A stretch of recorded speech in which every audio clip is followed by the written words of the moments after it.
here we go again. Patch 1.26 killed our most recent arena escape route, but thankfully the awesome Horizon community has come together once again to find a new way out. And it's now actually easier than ever. Way easier than the last version. If you don't already know about the arena exploit, which allows you to duplicate resources, get unlimited shards, and even get some special coils you can't get anywhere else, then you'll want to go watch my other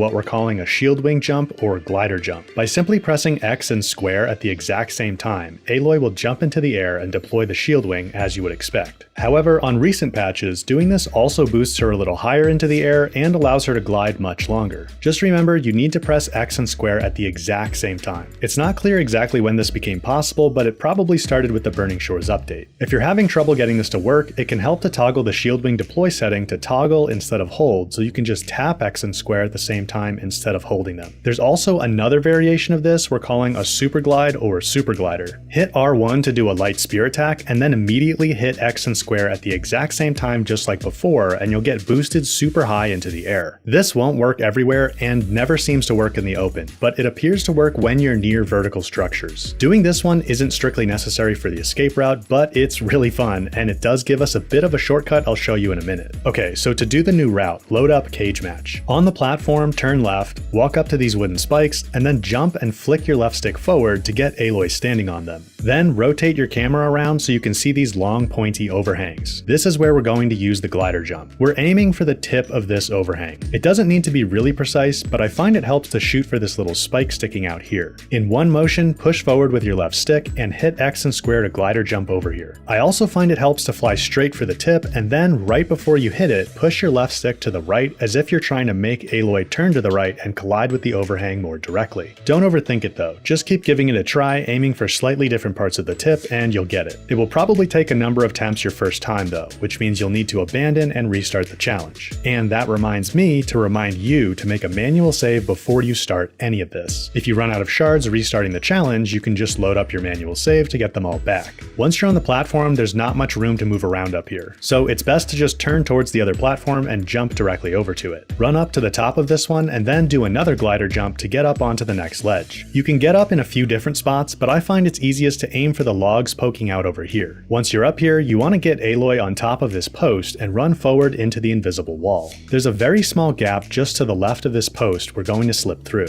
Keep holding forward and slightly left. Wiggle the camera back and forth with the right stick, and Aloy will eventually slip through the gap. Small movements with the camera seem to work better than large ones, and it's best if you can get Aloy to stand on the left edge of the post. Sometimes it can take a few minutes to get this to work, but once you get a feel for it, you'll be able to do it in under a minute every time. It also appears to be easier to get through this gap after completing the final main quest, Singularity, because the invisible walls around the arena change a little bit, so you might want to finish Singularity first. It's also possible to jump over the invisible walls in this corner, and it's easier to do that when holding the weapon wheel open. However, you'll have to map your jump button to something other than X to jump with the weapon wheel open. I recommend using triangle, but slipping through the gap is definitely the easier method. Once we're past the invisible wall, we just need to run through the Memorial Grove and take a left at the exit to head past the arena entrance and towards the ramp area at the north end. Once you reach this clearing, you can call your mount and head around the west side of the arena and onto Lowland's path just like before. You can also use the stash at this shelter over here by following a specific route to avoid being kicked out of the limbo state. Head outside the entrance to the Memorial Grove and call your mount. Then stay on this side of the river and head north until you reach this bridge where you can make a U-turn around an invisible barrier. After that, you're free to fly wherever you'd like, including the shelter. Once you're done using the stash, turn to your right and head back to the arena. If you want to get out of the Memorial Grove a bit faster, you can stand on this mound of earth next to the big tree and do the super glider to float right out of the top where you can run off the side and then run west to this clearing where you can call your mount and head directly to Lowland's path. Oh, and if you're looking to get the 25% critical hit damage and 1% instant shock chance coils, Apex Predators is the easiest challenge to do that now. Although it can still be a bit annoying, and Dreaded Encounter is still the only one you can get Regala's Wrath from. Alright guys, that's the new arena escape route. Simple, easier than ever, and a lot of fun. Huge shoutouts to Super Arachnid, Monero, Mr. Fancy Pants, and DFChang813, aka Shadowfall, who developed this new route over on my Discord server. If you're having trouble doing it, definitely drop into the server and I'm sure you'll be able to find some help. To learn all about how to do the other parts of the duplication glitch, I highly recommend you watch this video right here,